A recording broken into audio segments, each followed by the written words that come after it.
નમસ્કાર વિદ્યાર્થી મિત્રો, આપનું સ્વાગત છે. આજે આપણે ધોરણ 12 વિજ્ઞાન પ્રવાહ ભૌતિક વિજ્ઞાન પ્રકરણ 4 ગતિમાન વિદ્યુતભાર અને ચુંબકત્વમાં 4.2.3 મુદ્દા ઉપર આપણે ચર્ચા કરવી છે. 4.2.3માં વિદ્યુત પ્રવાહ આધારિત વાહક સળિયા પર લાગતું ચુંબકી બળ નું સૂત્ર મેળવવું છે. આપણે લોરેન્જ ફોર્સ એટલે કે કોઈ એક વિદ્યુત ભાર વાહક પર લાગતું લોરેન્જ બળ એનું સૂત્ર જાણીએ છીએ. F બરાબર Q VD ક્રોસ B. આ બળ એક વિદ્યુત ભાર વાહક પર છે. હવે આપણે L લંબાઈ અને એ આડછેદ ધરાવતા સમાંગ સળિયામાં ગતિમાન વિદ્યુત ભાર વાહકોની કુલ સંખ્યા કેટલી? તો કે ધારો કે n છે અને એની સંખ્યા ઘનતા સ્મોલ n છે. તો સંખ્યા ઘનતા n બરાબર કુલ સંખ્યા n છેદમાં કદ માટે સ્મોલ n બરાબર કેપિટલ N છેદમાં A માટે આ વાહક સળિયામાં રહેલા કુલ ગતિમાન વિદ્યુત ભારોની સંખ્યા કેપિટલ N બરાબર સ્મોલ n ઇન્ટુ AL થશે. એટલે ગતિમાન વિદ્યુત ભાર વાહકો તરીકે અહીંયા સળિયામાં આપણે ઇલેક્ટ્રોન લીધેલા છે. હવે આ સળિયા ઉપર બાહ્ય ચુંબકીય ક્ષેત્ર B ની હાજરીમાં તેની અંદર રહેલા વિદ્યુત ભાર વાહકો પર લાગતું બળ F N into Q VD cross B. આ એક વિદ્યુત ભાર વાહક પર લાગતું હોય તો Q VD ક્રોસ B, પરંતુ તેમાં રહેલા સળિયામાં રહેલા કુલ N વિદ્યુત ભાર વાહકો પર લાગતું બળ ગણવું હોય તો એને n વડે ગુણવું પડે. હવે આપણે n ની કિંમત મૂકી, કેપિટલ N ની કિંમત મૂકી. કેટલી છે? n એ l. સાદું રૂપ આપીએ n q vd l a cross b. NQVD ને પ્રવાહ ઘનતા J કહેવાય, જે તમે પ્રકરણ 3માં ભણશો અથવા તો ભણી ગયા છો. NQVD L A cross B માટે JLA ક્રોસ B. હવે JA બરાબર શું છે? વિદ્યુત પ્રવાહ I છે માટે જે એ ની જગ્યાએ આપણે I લખ્યું. હવે અહીંયા L છે એ શું છે?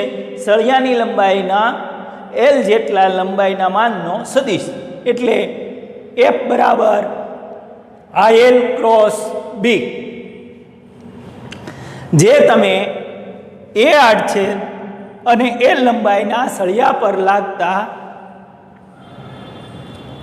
ચુંબકીય બળ માટે લાગુ પાડી શકો. વિદ્યુત પ્રવાહ I ધારિત સળિયો છે. હવે આ સમીકરણ 2 ને સીધા સળિયા માટે લાગુ પાડી શકાય છે. પરંતુ જો સળિયો યાદચ્છિક આકારનો હોય, કોઈ બીજા આકારનો હોય, તો આ તારને આપણે શું કરવું પડે? તેના પરનું લોરેન્જ બળ ગણવા માટે સળિયાને dl જે લંબાઈના સીધા સૂક્ષ્મ ટુકડાઓમાં વિભાજિત કરવો જોઈએ અને તેના ઉપરનું બળ તેમના સરવાળા દ્વારા મેળવવું જોઈએ. માટે F બરાબર sigma J IDL J cross B. મોટા ભાગના કિસ્સાઓમાં આ સરવાળાને સંકલનના રૂપમાં ફેરવી શકાય છે. ટૂંકમાં એક વિદ્યુત ભાર વાહક પર લાગતું બળ F બરાબર Q VD ક્રોસ B. સીધા L લંબાઈના અને I વિદ્યુત પ્રવાહ આધારિત સળિયા પર લાગતું ચુંબકીય બળ F બરાબર IL ક્રોસ બી. અને જો સળિયો યાદચ્છિક આકારનો હોય તો F બરાબર સિગ્મા જે IDL જે ક્રોસ બી. હવે આપણે આની ઉપરના એક્ઝામ્પલ જોઈએ.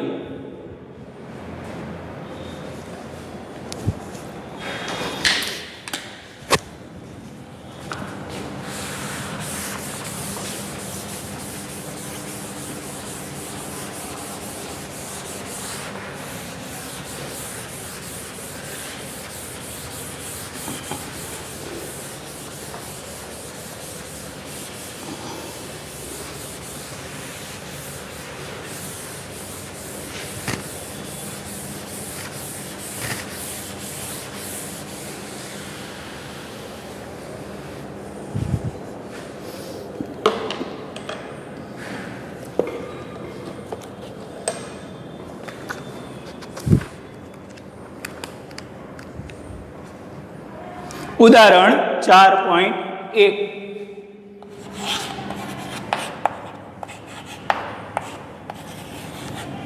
જે ટેક્સ્ટ બુકમાં આપેલું છે. 200 ગ્રામ દળનો એટલે M બરાબર 200 ગ્રામ. હવે ગ્રામને કિલોગ્રામમાં ફેરવીએ તો 200 ગુણ્યા 10⁻³ kg.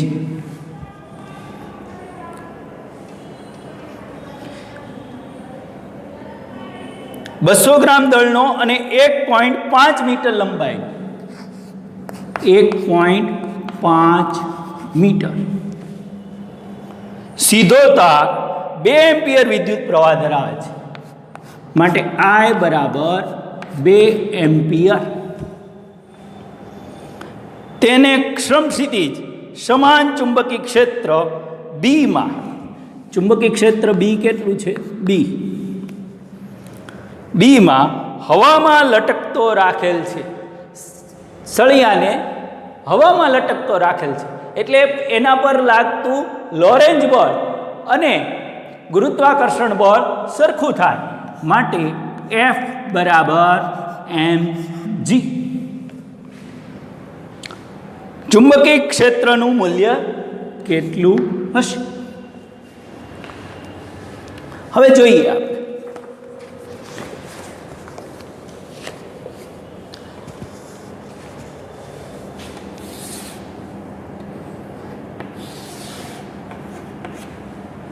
સળિયાની લંબાઈ L છે, તેમાં વહેતો વિદ્યુત પ્રવાહ I છે. ચુંબકીય ક્ષેત્ર બી ક્યાં છે? અંદર તરફ. ચુંબકીય ક્ષેત્ર બી ક્યાં છે? અંદર તરફ. એટલે એના ઉપરનું સૂત્ર આપણે લાગુ પાડી શકીશું. તો ચુંબકીય ક્ષેત્ર બી ની દિશા અંદર તરફ બી અંદર તરફ. વિદ્યુત પ્રવાહ I ની દિશામાં વિદ્યુત પ્રવાહ વહે છે એટલે કે લંબાઈની દિશામાં એટલે IL. તો IL ક્રોસ બી F બરાબર IL ક્રોસ બી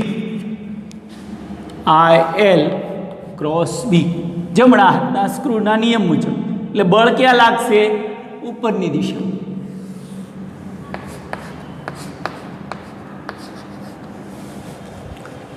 એટલે સળિયા ઉપર બળ ક્યાં લાગશે? ઉપરની દિશા. હવે આ સળિયો લટકતો છે માટે વજન બળ mg ને સમતોલે છે. વજન બળ mg ને સમતોલે છે માટે F બરાબર, હવે અહીંયા બી અંદરની તરફ છે અને વિદ્યુત પ્રવાહ I આ બાજુ વહે છે માટે આપણે આ બંને વચ્ચેનો ખૂણો કેટલો થશે? 90 ડિગ્રી. ILB sin 90 માટે એફ બરાબર mg sin 90 બરાબર 1 માટે એફ બરાબર ILB. બીને સૂત્રનો કરતા બનાવીએ તો mg અપોન IL. એમ કેટલો છે તો કે 200 ગુણ્યા 10⁻³ એટલે 0.2 ગુણ્યા 9.8. I કેટલો છે 2, લંબાઈ 1.5. તો તમને બી મળી જશે, ગુણાકાર ભાગાકાર કરશો એટલે બી મળશે 0.65 ટેસ્લા. 0.65 ટેસ્લા. આવી રીતે આપણે સરળ રીતે ઉદાહરણ 1 ગણી. ચુંબકીય ક્ષેત્ર બી નું મૂલ્ય મળી ગયું 0.65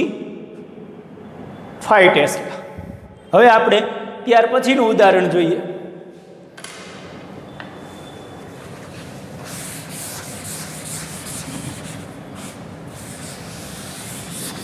બળની દિશા મળે છે.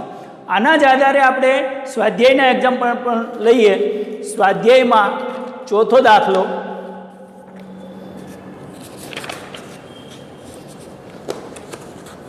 સ્વાધ્યાયમાં 5મો દાખલો જોઈએ છીએ.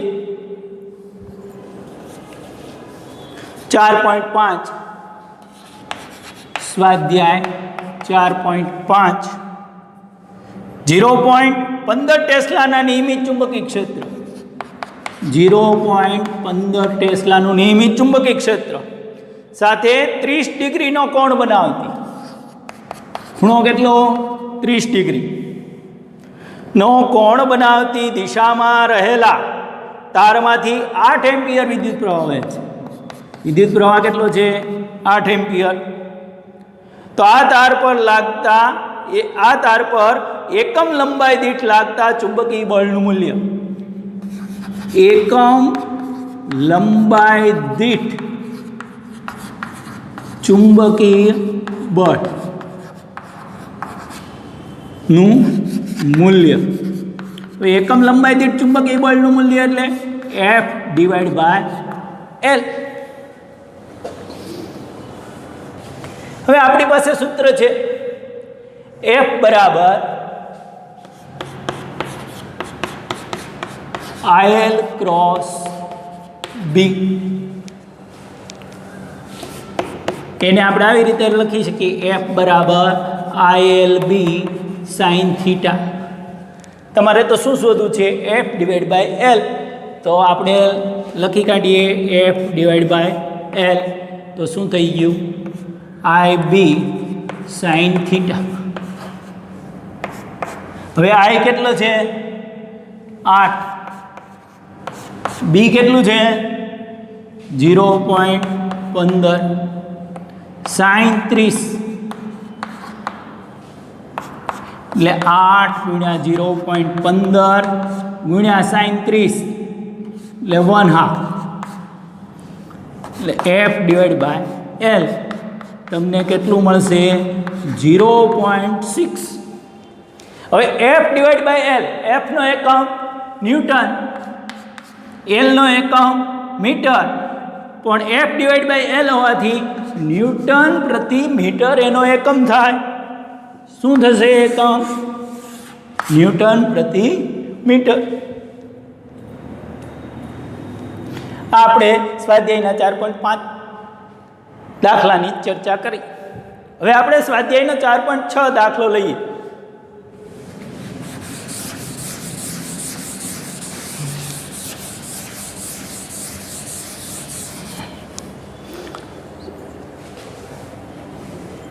ચાર પોઈન્ટ 3 સેન્ટીમીટર લંબાઈ કેટલી છે 3 સેન્ટીમીટર. 3 ગુણ્યા 10⁻² મીટર.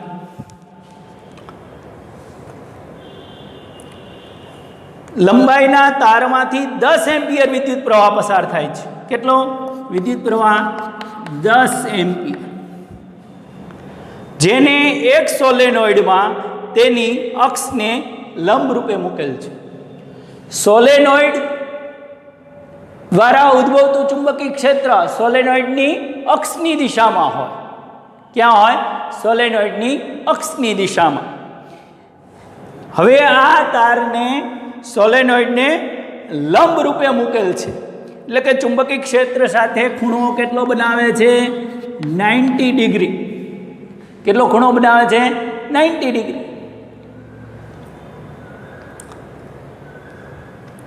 સોલેનોઇડની અંદર ચુંબકીય ક્ષેત્ર બી 0.27 ટેસ્લા છે. તો તાર પર કેટલું ચુંબકીય બળ લાગે? તાર પર કેટલું ચુંબકીય બળ લાગે? સોલેનોઇડ દ્વારા ઉદ્ભવતા ચુંબકીય ક્ષેત્ર સોલેનોઇડની અક્ષની દિશામાં હોય. તાર અક્ષને લંબ રૂપે મૂકેલ છે, માટે ચુંબકીય ક્ષેત્ર સાથે તાર કેટલો ખૂણો બનાવે છે? 90 ડિગ્રી. તો આપણે સૂત્ર જ છે હમણાં અગાઉ લખેલું, F બરાબર ILB સાઇન થીટા. F બરાબર ILB સાઇન થીટા. I કેટલું છે? 10 એમ્પિયર. લંબાઈ કેટલી છે? 3 × 10⁻². બી કેટલું છે? 0.27 ટેસ્લા. સાઇન 90 એટલે સાઇન 90 એટલે 1, એટલે 10 × 3 × 10⁻², 0.27. એનું સાદું રૂપ આપી દો તો કેટલું થશે? 8.1 × 10⁻² ન્યૂટન. તમને બળ F બરાબર કેટલું મળશે? 8.1 × 10⁻² ન્યૂટન. આપણે સ્વાધ્યાયના 4.6 દાખલાની ચર્ચા કરી. હવે આગળ ઉપર આપણે બીજી ચર્ચા કરીશું આવતા લેક્ચરમાં. આ લેક્ચરમાં સહકાર આપવા બદલ આપનો ખૂબ ખૂબ આભાર.